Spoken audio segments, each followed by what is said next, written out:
Does Gen need a backstory? With all this stuff we're learning about Ryusui, people are already thinking about who will be the next character to get some backstory. As far as I can tell, a ton of people are praying for Gen, which makes sense considering he's one of the 5 wise commanders like Ryusui, and let's be honest, it ain't gonna be our boy Ukyo. But despite the fact that he does deserve a flashback as the #1 voted character among fans, Gen is one of the few characters who should not get a backstory. We already know a lot about his character, and revealing his past would undermine one of his strongest appeals. That's why in this video I'm gonna explain why a backstory would ruin Gen's character. Be warned that this will contain manga spoilers. Before I get started, make sure to comment with your thoughts on Gen. I'll pick my favorite and share as comment of the week in the next video. This week's comment goes to Luciano, hope I pronounced that beautiful name right, for mentioning their thoughts on the recent fights in One Piece. If you'd like more Dr. Stone and other manga discussions like this one, then make sure to subscribe and follow along with each week's video. So to get started, let's talk about why people love backstory so much. To be clear, I'm not talking about something like Yo or Ukyo where you get 1 or 2 panels. I'm talking about something closer to the recent scene with Sai, where you get a close look at a moment in a character's past, and have the opportunity to really break it down. So, why do we, as readers, love backstory so much? Well, there's a couple of reasons. Like I just said, it lets us pick apart the character. When you can look at a moment in a character's past, it gives you context for how they became who they are. At the very least, it gives you some idea about their motivations. For example, when you hear about Tsukasa's big plan to build an empire, you probably didn't question it.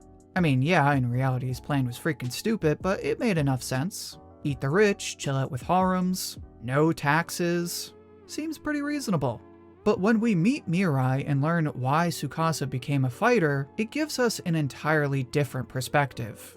Now, besides contextualizing characters, there's a much simpler reason we enjoy backstories. It means we get to see more of our favorite characters. Me like character, me like see character do more things. I know that's a pretty sophisticated formula to wrap your head around, but as Dr. Stone fans, this is the kind of crazy science we need to tackle. And this actually brings us to the topic at hand. For a while, we really didn't have that much character growth for Ryusui. Obviously, everyone is in love with him, and I mean, why wouldn't you be? He's freaking trust fund Luffy. So it was only a matter of time before we got more Ryusui material. Having our wish granted with the introduction of Sai, it's safe to say that all the stuff we're seeing has only made us love Ryusui even more. We got to see him look cute as a button, not baby Ryusui though, we don't talk about baby Ryusui, and we learned about his brother and part of what makes Ryusui tick as a character. So with all the recent Ryusui stuff clearly working out really well, a lot of fans now are waiting for Gen's turn, and rightfully so. Gen has been with us even longer than Ryusui, and we know way less about him than we do about Ryusui. But this is where I have to step in and be a major buzzkill. In fact, I'ma just keep it real with you on this one. Giving Gen a backstory is a terrible idea. Let me be clear. I love Gen, and I'm one of the first people that'll tell you that generally speaking, more Gen equals more good things. But there's one unique element to his character that would be ruined by a backstory: mystery. Our boy Gen is supposed to be a mysterious character. If you suddenly explain everything there is to know about a mysterious character, then you really can't call them a mystery, now can you? Still not with me? Well, then let me show you what Dan Harmon has to say. For those of you who don't know, Dan Harmon is the co-creator of Rick and Morty, and has also created a bunch of other great TV shows like Community and apparently something called Laser Fart. Now, in the first episode of Rick and Morty's 3rd season, Rick fabricates an origin story in order to trick the government. Naturally, one might ask, why didn't they just give him a real backstory? Well, in a video about that scene, Dan Harmon explains that he doesn't think backstory is necessary for viewers to enjoy a character, adding that showing viewers how a character became everything that they became deliberately saps that character of their appeal. In other words, part of what makes a character interesting is not knowing why they do the things they do, why they are the way they are. It creates an element of surprise and keeps us invested in the story, dying to see exactly what they'll do next. When you suddenly give the audience everything they need to know about a character, then it kills the mystery and you aren't nearly as invested in learning about that character because there's nothing to learn. And this is exactly why giving Gen his own backstory would be a bad idea.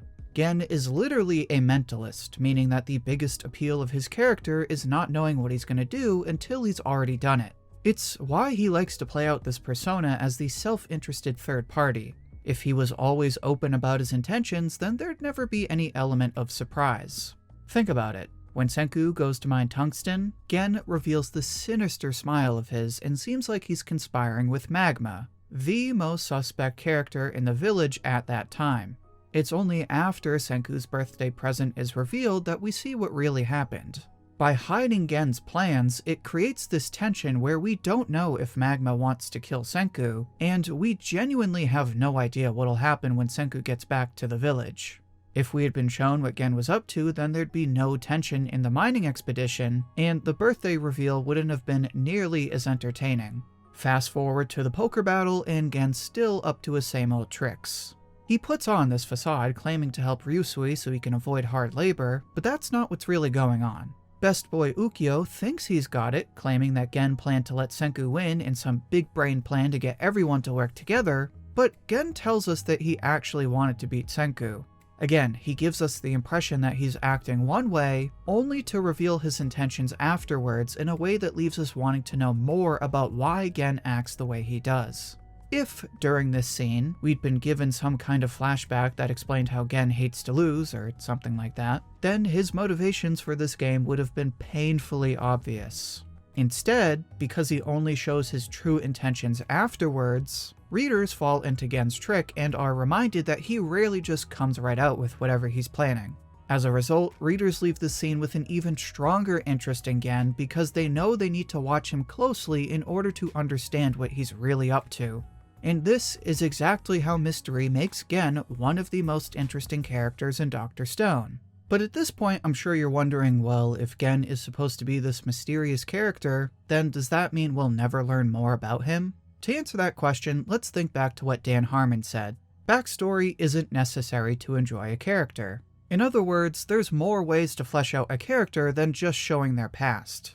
Character growth is the obvious one, but the best way to learn about Gen is by watching how he reacts to his surroundings. For example, consider how Gen reacted when he found Senku's recording of the date. Gen is genuinely amazed when he sees what Senku was able to do, and since there's nobody around him to keep up appearances for, you know this is Gen's purest emotions. So the scene gives readers a look at why Gen is so inspired by Senku without explaining everything about his past. You get a better understanding of his character without ruining any of the mystery. And there's a bunch of other scenes that work this way, like Gen asking Senku for cola, Gen stopping Magma from breaking a statue, or even Gen's reaction to Sai's story about him and Ryusui. But let's go back to the scene with Ukyo. This is one of my favorite scenes in all of Dr. Stone because it tells us so much about Gen's character. It reaffirms his admiration for Senku, shows that he actually takes pride in his abilities, and helps us realize that Gen is actually pretty intimidated by Senku. Gen is supposed to be the master trickster, yet Senku beat him at his own game. Not only does this give us an idea of Gen's motivations in the next arc, but it also gives us a new perspective on all of the prior negotiation scenes where Senku completely dominated the conversation, which I highly recommend you reread to see exactly what I'm talking about. Anyway, this is why Gen should not get a backstory. Not only are there much better ways to flesh out his character, but it would undermine the main reason he's managed to become one of Dr. Stone's most fascinating characters. And that's it for this discussion. If you enjoyed this discussion, then make sure to like the video. Don't forget to comment with your thoughts on Gen down below. And if you'd like more Dr. Stone and other manga discussions like this one, then make sure to subscribe and follow along with each week's video. Thank you for watching, and I hope to hear from you soon.